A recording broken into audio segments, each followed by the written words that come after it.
So, do you notice that even with the thought of trying to reconnect with your partner intimately, that your nervous system gets off balance?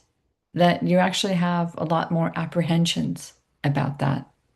Hi, I'm Susan Regan, and I'm offering a couple workshop to just take a look at kickstarting intimacy.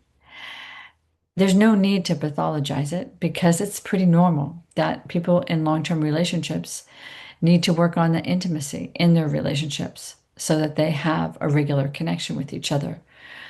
And so when you start seeing and feeling that you're anticipating another night where there may not be any intimacy, and sometimes it's like relief, and other times it's resentment, that it's now time to look and to understand what is your nervous system telling you?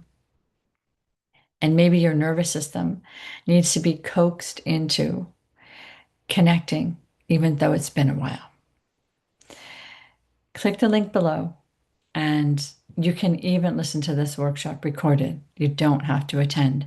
So there is no reason not to get a few tips to help yourself through this time.